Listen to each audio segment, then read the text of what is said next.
생명이 들어가면 신앙이 따뜻해집니다. 생명이 들어가면 신앙이 따뜻해집니다. 라는 제목으로 하나님 말씀 증거하도록 하겠습니다. 오늘은 하나님 중심성, 또 하나는 생명의 따뜻함, 이 두 가지를 주제로 살피겠습니다. 기브온 민족이 하나님 앞에 굴복했습니다. 항복했습니다. 하나님 앞에 무릎 꿇었습니다. 그랬더니 온갖 좋은 것들이 다 밀려 닥치게 됩니다. 과거를 묻지 않고 멸망 리스트에서 구원받게 되었고, 또 이후에 모든 환경이 나의 편으로 다 변화가 됩니다. 심지어 태양까지도 멈추면서 도와주기 시작하더라는 것입니다. 우리 인생도 마찬가지입니다. 하나님 한 분에게만 굴복하면 상황의 모든 것들이 다 바뀝니다. 그러니까 이것저것 복잡하게 인생 살 게 아니라 하나님께만 굴복하면 모든 일이 다 이루어지게 된다라는 것입니다. 세상은 숙명론을 얘기를 합니다. 세상은 한 길밖에 없어요. 그게 바로 뭐냐 하면은 정해진 길입니다. 과거의 업보라 그러죠. 불교에서 말하는 원인과 결과입니다. 우리 인생이 다 합니다. 원인과 결과로 말한다 그러면 우리 가운데 잘난 인생이 몇 명이나 되겠어요? 다 무너지게 돼 있죠. 그래서 숙명이라고 얘기를 합니다. 우리 인생은 그 길밖에 없다라는 거예요. 근데 예수님께서 우리에게 새롭고 산 길 하나를 또 열어주셨습니다. 그게 십자가의 길이죠. 살 수 있는 길을 열어주셨다는 거예요. 그래서 전혀 다른 길이 열리게 되었다는 것입니다. 그래서 예수님 중심으로 나가면은 세상 사람들이 말하는 상식적인 길이 아니라 전혀 다른 길로 나아갈 수 있다는 것입니다. 이걸 많이 보여주는 것들이 예를 들어 6월절을 예를 든다 그러면 오늘 공부하는 내용이죠. 그 6월절의 내용이 무엇입니까? 강제 입하수 도구 한 캄장 10개 재앙이 있었죠. 마지막 재앙이 뭐예요? 모든 장자들을 다 죽이는 재앙이죠. 근데 그 장자 죽을 때 애굽 사람이나 이스라엘 사람이나 구별이 없었습니다. 모든 장자는 다 죽었어요. 그런데 한번 보세요. 애굽 사람들 가운데도 성인 군자가 있을 거 아닙니까? 구제자라고 성김이 있고 나이스한 사람, 그런 사람이 있었고, 또 이스라엘 백성들 가운데도 불안당이 있고 사기치는 사람이 있지 않겠습니까? 남 등쳐먹던 사람, 정말 나쁜 놈. 그런데 그런 사람이라 할지라도 하나님이 명령하신 대로 어린 양의 피를 문설주에 바른 사람은 다 살았습니다. 그래서 출애굽기 12장 13절에 중요한 말씀이죠. 내가 피를 볼 때 너희를 넘어가리라. When I see the blood, 피를 볼 때, 피만 볼 때 I will pass over you. 내가 너를 넘어갈 것이다. 사실 이 얘기를 하면요, 세상 사람들이 다 사기다 그래요. 야, 말이 되느냐? 기독교는 이상한 종교다.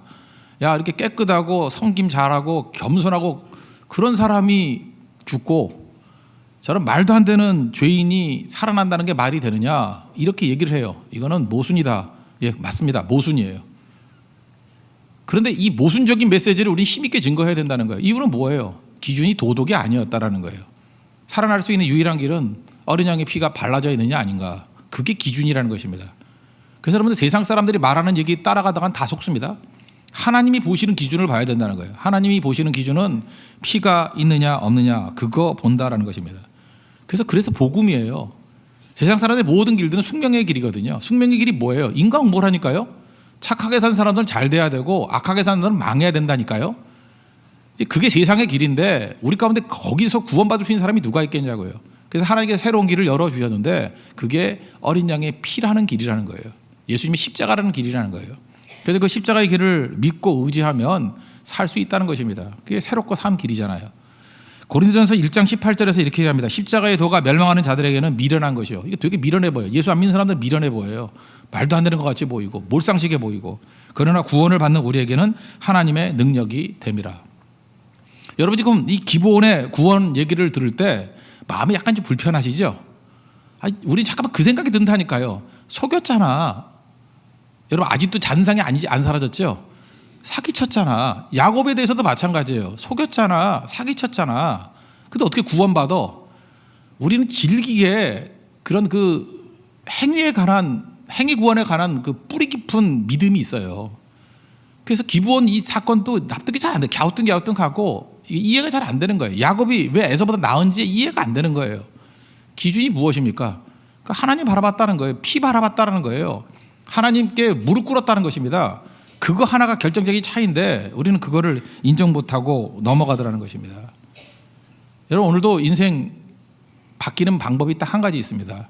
예수님만 바라보십시오. 예수님이 인생의 중심이 되면 그 다음 문제는 저절로 다 풀리게 된다는 것입니다. 기브온이 하나님 앞에 무릎 꿇고 난 다음에 나머지 생각도 안 했습니다. 그냥 저절로 다 풀리는 거예요. 그게 기브온의 구원의 길이고 인생의 길이라는 것입니다.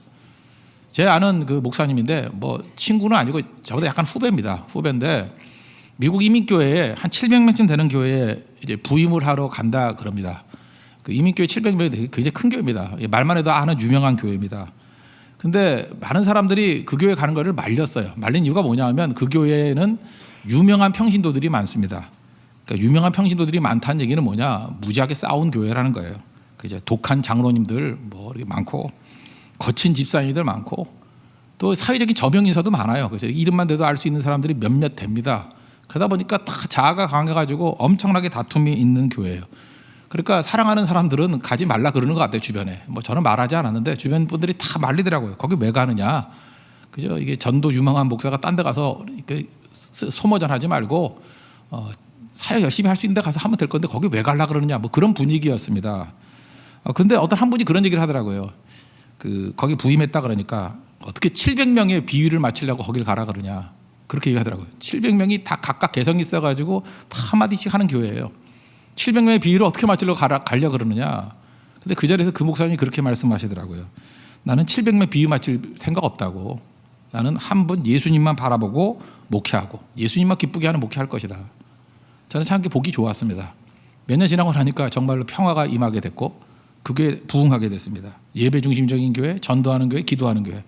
꽤 안정되고 부흥시키고 난 다음에 지금 또 다른 교회를 가졌어요. 근데 그때 그 태도가 너무너무 기억이 나더라고요. 700명이 아니라는 거예요. 한 분 바라보는 거예요.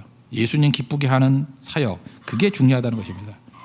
우리 인생은 뭐 다릅니까? 우리도 마찬가지라는 거예요. 변수가 많다. 그거는 예수님 바라보지 않기 때문에 그렇습니다. 예수님 한 분만 바라보고 예수님 중심적인 사고를 갖고 있으면 나머지 문제는 저절로 다 풀리게 된다는 것입니다. 제가 최근 예를 좀 들기 힘들어서 그런데 요즘엔 제가 농구를 잘 안 보거든요. 근데 90년대에는 농구 많이 봤습니다. 그때 시카고 불스의 마이클 조던, 뭐 지금도 벌써 20년 다 됐는데도 기억하시죠? 마이클 조던이 저하고 동갑인 거 아십니까? 예. 하도 옛날 사람이어서 예. 저는 뭐 조던 근처도 못 가지만 예. 마이클 조던 시대 때 그 다 기억하잖아요. 그때 시카고 불스가 뭐 전설적인 팀이었습니다. 근데 그 라이벌 되는 게 LA 레이커스가 있었거든요. 근데 개인적인 면면을 놓고 볼 때는 LA 레이커스가 더 뛰어났어요. 연봉도 더 많았고. 그런데 시카고 불스가 압도적으로 우위에 놓여 있었습니다. 이유가 뭐예요? 이 시카고 불스는요 어떻게 됐냐? 한 명 마이클 조던을 중심으로 팀을 짠 거예요. 그 필 잭슨이라는 감독이 그렇게 짰어요. 마이클 조던 한 사람이 뛰는 팀이에요. 피핀이라든지 로드맨이라든지 뭐 이런 친구들은 도와주는 거예요. 그러다 보니까 최강의 팀이 된 거라고요. 1인 중심, 한 사람을 섬기는, 한 사람 중심이 돼서 움직이는 팀. 근데 LA 레이커스는 어때요? 각자 다 스타들이 5명이에요. 그러니까 개인기 부리다가 결국 팀으로서는 약한 거예요. 전 그걸 바라보면서 이런 생각을 했습니다. 저 시카고 불스가 교회하고 비슷하구나. 예수님 한 분만 중심이 돼서 뛰면은, 나머지는 조력자가 돼서 뛰면은, 섬기는 자가 돼서 뛰면은 제일 강력한 팀이 될 수 있겠구나. 오히려 제가 이번에도 선교팀 갈 때도 그런 생각을 했어요. 이렇게 LA 레이커스 같은 팀이 있었거든요. 잘났다 그런 사람이 너무 많아요. 그거 다 흩어버렸어요. 그랬더니 평화가 임하더라고. 그래서 그 팀이 시카고 불스 같이 돼버리더라고. 그러니까 여러분들 똑똑하고 유능하다고 다 되는 게 아니라는 것입니다. 우리가 예수님 중심성을 갖지 아니하면 이렇게 어리석은 가운데 빠지게 될 수도 있다는 것입니다. 오늘 예배드려 오셨죠? 교회 와서 제일 먼저 해야 될 일이 뭔지 아십니까? 예수님만 바라봐야 돼요. 신앙의 성장이 없는 사람들은 어떠냐 하면 교회 와가지고 잠깐만 사람 두리번 합니다. 오늘 누구 왔나 뭐. 교회 올 때 여러분들 예수님이 먼저 생각나십니까? 아니면 사람이 먼저 생각나십니까? 오늘 교회 가면 또 누구 보겠지? 또 식당에서 누구 만나겠지? 이게 잘못된 예배자의 태도예요. 예배는요 예수님 바라보러 오는 겁니다. 예수님 한 분만 바라는 거예요. 그리고 나머지 교제에 있어서도 중심이 예수님이 돼야 된다는 거예요. 여러분 지금 맨날 시험 당하고 어려움 당하는 이유가 뭐냐 하면은 예수님만 바라보는 것이 없기 때문에 그렇습니다. 잠깐 사람 바라보면요 교회는 시험 투성이고 항상 넘어질 수밖에 없다는 것입니다. 초신자들이요 괜히 쓸데없는 교제권에 집어넣으려고 그러지 마세요. 성숙지도 않은데. 처음 교회 와서는요 예배부터 잘 드려야 돼요. 예배자가 되는 게 우선입니다. 그래서 오로지 예수님만 머릿속에 가득 찰 정도의 예배자가 되고 난 다음에 교제가 되는 거지. 그 예배도 뭔지도 모르는 사람한테 잠깐 교제권부터 들어가면 어떡할 거예요? 뭐 똑같이 무너지게 만들 거예요? 똑같이 변질되게 만들 거예요? 교회는 예수님만 바라보는 것, 그게 교회라는 것입니다. 또 이 똑같은 얘기인데 예배 잘 못 나오면서 예수님께 나오는 게 예배잖아요. 예수님께서 죄인과 병자로 나오길 원하는 거 아닙니까? 그때 누굴 쳐다봐요? 예수님만 쳐다보는 거지. 근데 시험에 빠진 사람들 보면은 교회 가면 누가 나를 쳐다본대. 내가 지금 어려움을 많이 당했기 때문에 부끄러워서 못 나가겠대. 나를 놀리기 때문에 못 나가겠대요. 절대 그렇지 않습니다. 여러분이 그렇게 유명한 사람 아닙니다. 여러분이 뭐 온다고 누가 거들떠도 안 봐요. 어떤 사람은 우리 교회 웬만큼 그 조연급 배우가 와도 거들떠도 안 봐요. 뭐 한 주연쯤 돼야 볼까? 근데 여러분 조연급 배우 수준도 안 되거든요. 아무도 관심 갖지 않아요. 근데 혼자만 괜히 그냥 그 조바심 가지면서 나를 쳐다본다, 나를 놀린다 그러는데 아무도 관심 안 갖는데. 그래서 좋은 교회는요, 주님만 바라보는 교회입니다. 주님 바라보고 나머지는요, 상대적인 것이 돼야 된다라는 거예요. 주님만 바라보면 어떤 일이 벌어지느냐? 우리가 능력이 생기고요. 우리 육체와 마음 가운데 있는 질병들이 치유함을 받고 진정한 변화가 일어나게 됩니다. 주만 바라보는 게 능력이에요. 기부원의 능력이 바로 여기 있었다고. 주만 바라보는 거. 그때 능력과 은혜가 나타나기 시작했다는 것입니다. 그래서 하나님 예를 든다 그러면 우리 찬양팀이 있지 않습니까? 예를 드는 거예요 지금.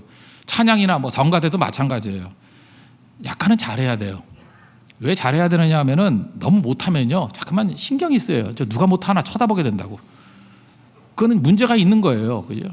특별히 2부 성가대에서 자꾸만 그 개별적으로 시키더라고. 뭐 특송도 시키고 혼자 시키고 시작하는데 그건 예배 찬양으로서는 맞지 않는 거예요. 왜 맞지 않냐 하면요. 자꾸 사람에게 주목하게 만드는 거는 그 예배 찬양으로서 맞지 않는 거예요. 왜냐하면 자꾸 딴 생각하게 만드니까. 그냥 한꺼번에 불러서 누가 틀린지도 모르게 만들어 버려야 되고 될 수 있으면 틀리지 않으면 더 좋고 별 생각 없이 찬양을 드릴 때 예수님이 생각나야 돼요. 그러니까 언제나 점검이 이거예요. 이 찬양을 드릴 때 예수님이 생각나는가? 이 찬양 인도를 할 때 예수님이 생각이 나는가? 그게 중요한 거죠. 자꾸 틀리면 거슬리잖아요. 그러니까 그걸 조절할 줄 알아야 돼요. 찬양 인도는 그런 겁니다. 성도들이 음이 잘 모른다 그러면 정확한 음을 내주고 너무 목소리가 작아진다 그러면 심차게 불러주고 또 성도들이 뜨거워져 가지고 이렇게 크게 찬양한다 그러면 슬쩍 목소리를 죽여서 죽을 줄 알아야 되고 그게 중요한 거예요. 근데 그 모자란 찬양 팀들은 어떠냐 하면은 모르는 노래 지들도 안 불러. 그래서 목사 혼자 불러가지고 민망하게 만들고 그다음에 누구나 다 아는 찬양 힘차게 부르는데 자기는 더 크게 불러. 뭐 경쟁하듯이. 그래서 시끄러워가지고 마이크 끄고 싶은 마음이 생기고 그러면 안 되겠죠. 그죠? 중요한 게 그거예요. 이렇게 빠질 때 빠질 줄 알아야 되고 들어갈 때 들어갈 줄 알아야 되고. 뒤에 나오는 여호수아 14장에 나오는 갈렙이 그랬죠. 갈렙은 여호수아급입니다. 동급의 동급. 그런데 자기가 부리더다 이런 말도 없고 내가 넘버 2다 그런 말도 없고 왜 나를 소외시키냐 그런 말도 없어요. 공치사 할 때는 싹 빠져버려요. 그죠? 조용히 있어요. 참 멋진 사람이에요. 그죠? 그래서 갈렙이 드러나지 않아요. 근데 헤브론 산지라는 아주 험악한 산지 이 장정들이 있는 그런 곳에 아무도 나서려고 그러지 않거든요. 그때 유다 지파의 갈렙이 하나님이 나와 함께 하시면 능히 저거 산 이긴다고. 내가 85세지만 이길 수 있다고. 이 산지를 내게 주소서 그러 나서잖아요. 그때 나서는 건요 자기를 드러내는 게 아니에요. 하나님 영광을 드러내는 거지. 그래서 갈렙이 귀한 거예요.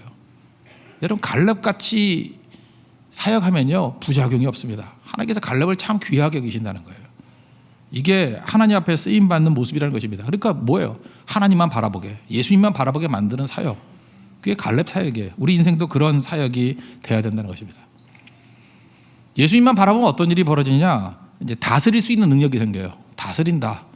그래서 창세기도 나오잖아요. 우리가 다스리는 능력을 줬다고. 이 땅을 다스리라고. 다스린다 그럴 때는 두 가지가 다 있거든요. 우리에게는 성공도 있고 실패도 있어요. 그러니까 하나님 앞에서 믿음을 갖고 있다는 건 성공도 다스릴 줄 알아야 되고 실패도 다스릴 줄 알아야 된다는 것입니다. 창세기 앞부분에 아브라함 보시죠. 13장에 보면은 아브라함이 롯과 갈등이 벌어졌죠. 그 너무 양떼들이 많아져가지고 그래서 목자들끼리 다투기 벌어졌습니다. 그때 아브라함이 자신 있게 이렇게 얘기합니다. 창세기 13장 9절에 온 땅이 여기 있지 않냐? 내가 좌하면 나는 우하고 내가 우하면 나는 좌하겠다. 이게 무슨 뜻이에요? 이게 성공이 되었던 실패가 되었던 나는 관계없다라는 거예요. 하나님께 내게 성공을 먼저 주시든 실패를 먼저 주시든 나는 그 어떤 것도 믿음 안에서 다스릴 것이다. 그게 아브라함의 자세예요. 여러분 물질적으로 볼 때 롯이 선택했던 곳이 성공이었습니다. 소돔과 고모라 거기가 성공하는 곳이잖아요. 훨씬 더 나은 곳. 근데 소돔에 들어가서 롯은 성공을 다스릴 줄 몰랐어요. 그래서 동화돼 버리고 쓰러져 버리잖아요. 그래서 무너지잖아요. 아브라함은 그 반대를 선택했습니다. 뭐 롯이 선택한 반대잖아요. 나머지 하나 광야였어요. 아무도 살려주지 않는 거예요. 어떻게 보면 실패입니다. 실패의 자리에서 거기서 그 실패를 다스리면서 다시 일어나잖아요. 거기서 믿음을 키우고 그러니까 하나님 앞에서 귀중한 종이 되더라는 것입니다. 우리 인생도 마찬가지예요. 인생에 업앤다운이 있습니다. 성공의 때도 있고 실패의 때도 있다는 거예요. 믿음은 뭔지 알아요? 믿음 가지면 성공한다 그 얘기가 아니에요. 믿음 가지면 또 실패한다 그 얘기도 아니에요. 다 와요. 믿음 가지면 다스린다는 거예요. 성공도 다스리고 실패도 다스린다. 요셉이 그랬잖아요. 실패도 다스릴 줄 알았고 성공도 다스릴 줄 알았고, 다윗이 그랬잖아요. 실패도 다스릴 줄 알았고 성공도 다스릴 줄 알았고.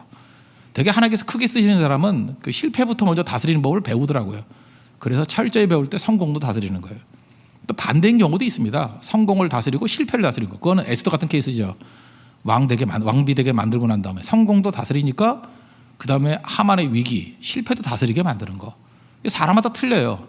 그런 공통점은 무엇입니까? 신앙은 다스림에 있다라는 것입니다. 사실 보면 그 실패할 때 다스리기 더 힘들죠. 뭐 만사가 다 형통한 거예요. 뭐 돈도 많이 벌고 뭐 대학 척척 붙고 뭐 건강하고 뭐든지 다 잘 되는 거예요. 여러분 가운데 그런 사람이 있어요. 지금 분명히 우리 교인 가운데 뭐 잘 될 때 뭐 누구 성교비 대신 대주고 뭐 밥 사고 뭐 헌금도 많이 하고 웃고 다니고 뭐 그거 뭐 힘들어요. 뭐 다 그런 건 아니에요. 그럴 때 넘어진 사람 많지만 한 50% 정도는 이렇게 형통할 때 믿음 생활 잘하는 사람이 있어요. 그죠? 근데 그것도 귀한 거지만 어떤 분들은 이게 안 될 때, 요새같이 안 될 때가 있잖아요. 순종했는데도 불구하고 잠깐 낮은 자리 가고 감옥 가고 실패하고 막히고 그럴 수 있지 않습니까? 뭘 봐도 취업도 안 되고 뭐 사귀던 사람한테 버림받고 뭐 또 뭐 있나요? 또 맨날 뭐 8월 달에도 감기 걸리고 또 뭐 있나? 예. 비행기만 타면 놓치고 태풍 만나고 뭐 맨날 안 되는 거예요. 그죠? 휴대폰 들고 가다가 하수구에 빠지고 뭐 이렇게 된 거. 아마 안 되는 인생. 그래서 다리 기부수하고 다니고, 그럼에도 불구하고 웃음을 잃지 않고 희망을 잃지 않고 예배의 자리 떠나지 아니하고 믿음을 이야기하고 하나님을 찾는다 그러면 그거 믿음이라 그러지 않아요? 그 실패를 다스리는 거 아니에요. 그때 우리 놀라는 거죠. 야, 저런 상황이면은 욕과 같은 상황이잖아요. 누구나 다 원망할 건데 저 사람은 원망이 아니라 하나님 예배에 떠나지 않고 굳굳하게 서 있구나. 저 사람은 눈물 가지고 하나님 앞에 나와서 토하는구나. 그냥 아픔을 토하는구나. 저게 진짜 믿음이지. 저 사람은 실패에 눌리는 게 아니라 실패를 다스리는 사람이야. 이게 바로 예수님 중심적인 인생의 특징이라니까요. 우리는 성공과 실패 얘기하지 않았습니다. 다스린다라는 거예요. 다스리는 인생들 되십시오. 저 옛날에 한번 얘기를 했죠. 어떤 그 청년인데 그 공부 되게 안 하는 청년이에요.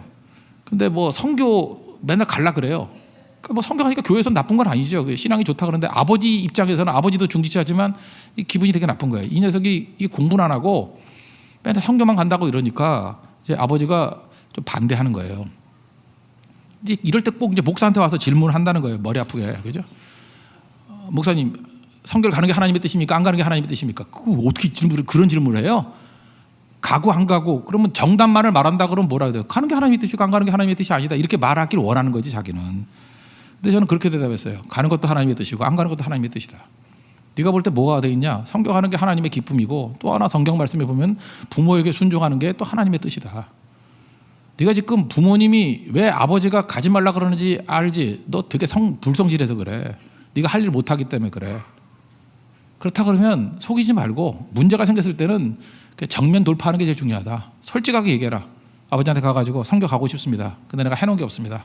아버지 만족하지 못할 정도로 이게 불성실한 인생을 살았습니다. 공부도 제대로 안 했습니다.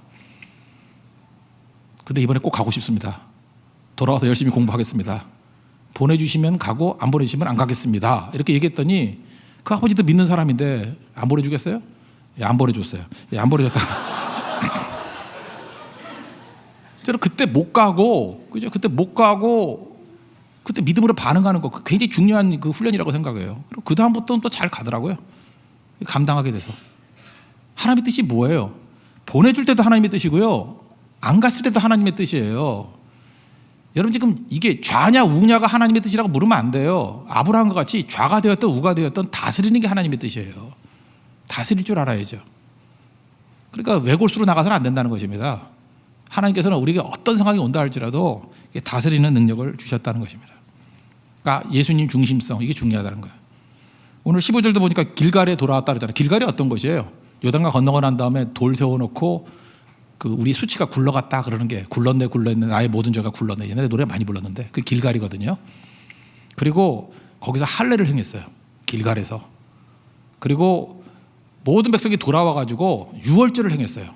그게 길갈이에요. 길갈은 게 뭐예요? 이스라엘의 베이스 캠프이자 예배의 장소예요. 그리고 사무엘상 11장 14절 보니까 사무엘 선지자가 뒷부분에 보면 이런 얘기가 나와요. 길갈로 가서 나라를 새롭게 하자. 그러니까 길갈은 예배의 상징이에요. 이스라엘이 출발의 상징이라고. 그러니까 길갈이 무엇입니까? 하나님이에요. 하나님 중심의 장소라고. 여러분 인생도 마찬가지입니다. 하나님이 중심이 되는 기브온, 하나님이 중심이 되는 이스라엘, 하나님 중심이 될 때, 예수님 중심이 될 때 우리 살아나게 된다는 거예요. 예수님 중심이 돼서 우리 모든 것들을 잘 다스릴 수 있는 하나님의 거룩한 종 되기를 축원합니다. 또 한 가지 두 번째 내용은 뭐냐? 하나님 중심이 되고 예수님 중심이 되면은 생명이 임하게 되잖아요. 생명은 따뜻함이 있다라는 것입니다. 따뜻함 가운데 임하게 된다라는 거예요. 여기 지금 그 남부의 5명의 왕들이 지고 난 다음에 막 굴에 숨었어요. 이 굴에 숨었다고요. 이 굴이라는 것은 어떤 것입니까? 어두운 곳이고 사람 사는 곳이 아니죠. 짐승이 사는 곳이고. 사실 이스라엘은 굴 그러면 생각나는 게 뭐냐? 무덤이거든요. 그래서 다윗이 굴에 숨었다 그 얘기는 반쯤은 무덤에 숨었다라고 비슷한 거예요. 무덤 같은 데 숨었다. 어두컴컴한 곳이에요. 여긴 차가운 곳이라고요. 근데 악한 마귀는요, 패배하고 난 다음에도 이렇게 음침한 곳에 가가지고 호시탐탐 노린다는 것입니다. 그때 이것까지도 완전히 처리해버리죠. 저는 그런 의미에서 좀 상징적인 의미로 이걸 해석했으면 좋겠어요. 우리 인생 가운데도 마귀의 잔당들이 굴 속에 숨어가지고 우리를 노리고 있을 때가 있다는 거예요. 그 이기는 방법이 무엇이냐? 생명이 있으면요, 이 뜨거운 가운데 이걸 벗어나게 만들 수 있다는 것입니다. 여러분 시체를 만져봤습니까? 시체 만져보셨어요? 요즘에는 못 만지지만 옛날에 제가 초창기 목회를 할 때는 이제 목사도 시신을 만질 때가 참 많았어요. 예, 그때 꽤 많았거든요. 제가 사역한 지 한 5년 정도까지는 시체를 만졌던 적이 많았던 것 같아요. 살아있을 때는 아무리 병들어도요, 몸이 따뜻합니다. 이렇게 따뜻해요. 돌아가시는 순간에 딱 되는 순간에 너무 차요. 그 느낌에 냉동실에 있는 것 딱 만지는 것 같은 느낌이에요. 싸늘해요. 싸늘한 시체라는 말 들어보셨죠? 그 괜한 표현이 아니에요. 진짜 싸늘해요. 생명은 따뜻한데 죽은 것은 싸늘해진다, 차진다. 교회도 마찬가지입니다. 교회에 생명이 있는지 없는지를 뭐를 보냐면 온도로 알 수 있어요. 성령이 임하시면 따스한 성령이에요. 따뜻해져요. 모든 게 따뜻해지고, 그 성령이 역사하지 않으면요, 생명의 역사가 없으면은 이게 차디찬 모습이 된다라는 것입니다. 우리가 진리를 가지고 있죠. 진리만 있다고 다 되는 게 아니고요, 그 안에 하나님의 생명과 함께 따뜻한 진리가 돼야 돼요. 따뜻함. 이거 없으면 안 되는 거거든요. 애플의 그 스티브 잡스 얘기를 하나 해드릴게요. 스티브 잡스 그 일대기를 보면 그 뭐 미혼모 자녀로 태어나서 양부모 밑에서 자란 거 아시죠?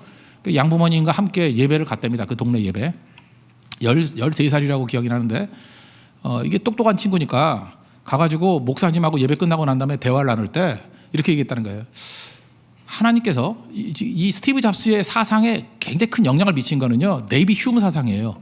그러니까 데이비 휴무 같은 그런 그 사상이 머릿속에 있는 것 같아요. 그래서 거의 비슷한 질문을 하는 거예요. 내 손가락이 5개인데 손가락 중에 내가 이게 딱 이제 올렸다는 거예요. 내가 어떤 손가락을 올릴지 하나님이 미리 아세요, 모르세요? 이렇게 묻더라는 거예요. 그건 뭐 상식적인 얘기니까 하나님 그거 알지 왜 모르겠냐. 그랬더니 그 다음 얘기를 하자는 거예요. 당시에 아프리카에 어떤 재난이 있었답니다. 굶어 죽는 아이들 기사를 딱 보여주는 거예요. 하나님께서 이렇게 죄 없는 아이들이 많이 굶어 죽었는데 이것도 하나님이 알고 계셨습니까? 이렇게 물었다라는 거예요. 그러니까 이 목사님은 별 생각 없이, 물론 그 교리적인 거죠. 그럼 하나님이 알고 계시지 그걸 모르겠느냐. 그때 이제 데이비 휴음과 똑같은 얘기를 한 거예요. 데이비 휴음이 이런 얘기를 했거든요. 악에 대해서 지금 세상에 악이 만연하지 않느냐. 이게 악이 있는 걸 보면은 하나님께서 악이 있는 걸 아시는데 악을 놔두는 건 능력이 없어서 놔둘 수 있다는 거예요. 그래서 악이 있다는 걸 해결하고 싶은데 해결을 못하면 하나님이 무능한 하나님이고, 또 해결할 수 있는 능력이 있잖아요. 전능하신 하나님이니까. 전능하신 능력이 있음에도 불구하고 악을 놔두는 것은 하나님의 악이라는 거예요. 그게 데이비 휴브의 결론이에요. 그래서 하나님은 무능하든지 악하든지 둘 중에 하나다. 안 믿는다. 스티브 잡스도 똑같은 결론을 내린 거예요. 그 목사님 얘기를 듣고, 이렇게 죄 없는 아이들이 죽어가는 모습을 하나님이 알고 계신다고? 그럼 무능한 하나님 아니면 악한 하나님이네. 그 다음부터 교회 문 걸어 잠그고 선불교에 빠지고 그랬어요. 그래서 그 애플의 그 스피릿을 보면은 좀 반기독교적인 게 되게 많아요. 이게 스티브 잡스의 그 뿌리가 있는 것 같아요. 지금 느낌이. 여기서 중요한 게 무엇입니까? 교리는 있는데 따뜻함이 없는 거예요. 여러분 그 답이라고 다 답이 아니에요. 그 어떤 때는 답이라도 답을 말하지 않을 때가 있어야 된다고요. 왜요? 아직까지 수준이 안 되거나 내 머릿속에서 해결이 안 된 거는 그냥 품어줘야 되는 거예요. 우리 가운데 제일 냉정한 사람이 누구냐면 내가 뭐 없는 말 했어, 거짓말 하네 하면서 팩폭이라고 그러죠. 팩트 폭행. 사실 갖고 막 공격하는 사람이 있고 그래요.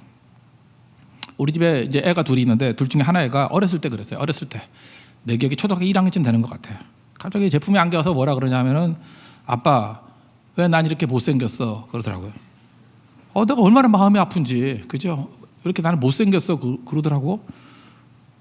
근데 약한은 사실이잖아요. 그래서 내가 그렇지만 그걸 사실 어떻게 얘기를 해요? 그래서 내가 그냥 버럭 화를 내면서 무슨 소리야, 너 세상에서 제일 예쁘다고, 너만큼 예쁜 애가 없다고, 이거 거짓말이에요. 근데 그렇게 얘기를 했어요. 그죠? 그랬더니 안심하고 자더라고요. 그게 따뜻함이에요.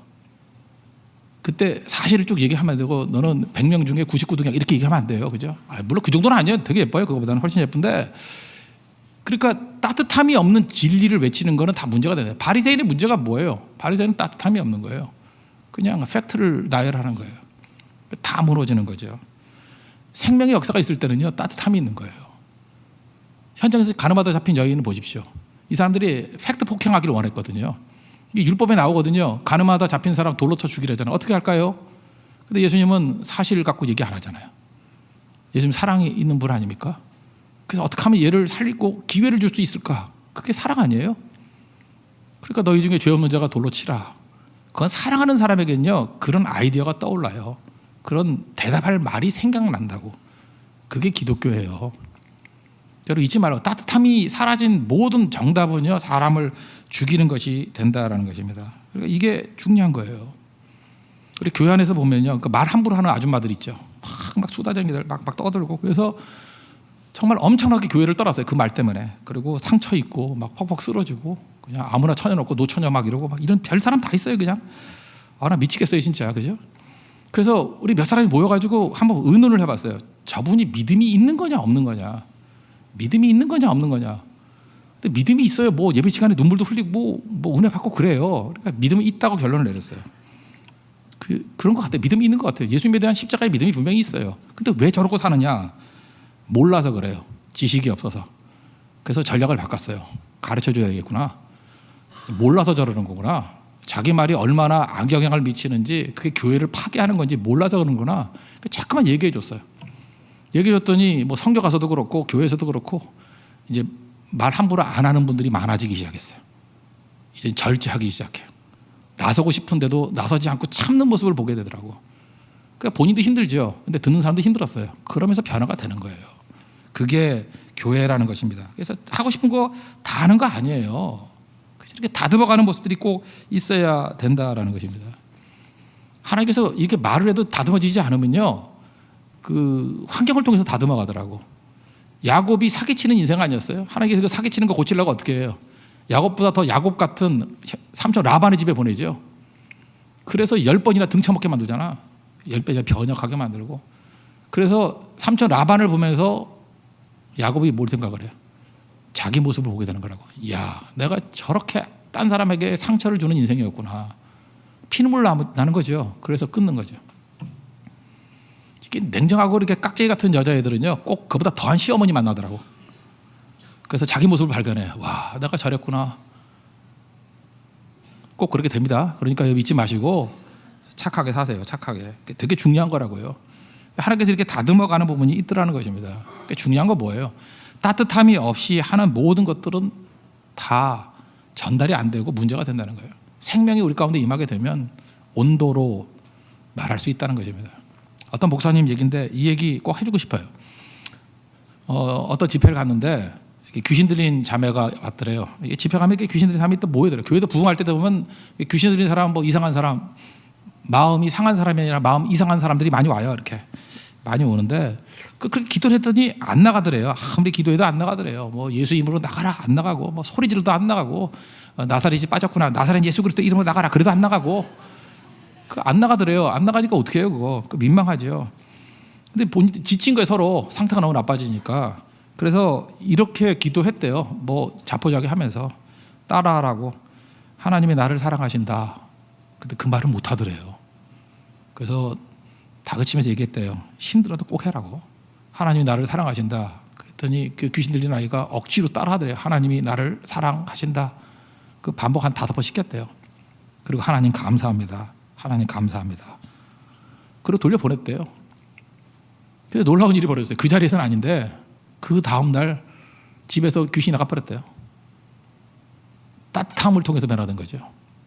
뭐 주여 하면서 뭐 할렐루야 하면서 믿습니다 이랬더니 안 나가더니 침 튀길 때는 안 나가더니만 하나님이 나를 사랑하십니다. 이 따뜻함을 통해서 나가는 거죠. 이 굴 속에 있는 것들이 따뜻함을 통해서 다 나와가지고 죽는 것과 똑같은 거죠. 하나님께서 우리를 그렇게 이끌어 가신다는 것입니다. 여러분 인생도 마찬가지예요. 한 가지 한 가지 얼음 깨려고 그러지 말고 성령 안에서 생명 안에서 따뜻한 가운데 우리 인생을 내놓아 보십시오. 숨어있는 왕들 다 나와서 죽게 돼 있고요. 악한 막이 멸하게 돼 있다는 거예요.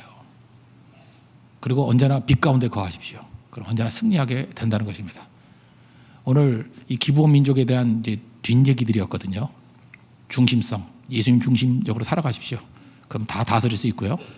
그 다음에 생명이 임하게 되면 따뜻함이 있다는 것입니다. 기독교의 능력은 따뜻함이 있어요. 지식만 가지면 바리새인 됩니다. 안티 됩니다. 우리가 성령께서 주시는 생명으로 따뜻함을 통해서 모든 것들이 회복되는 우리 은혜의 역사가 있기를 축원합니다. 모두 다 자리에서 일어나겠습니다. 마라나타, 우리 주님이 우리 삶 가운데 항상 함께 해달라고 우리 임재를 위한 기도하는 마음으로 찬양하겠습니다.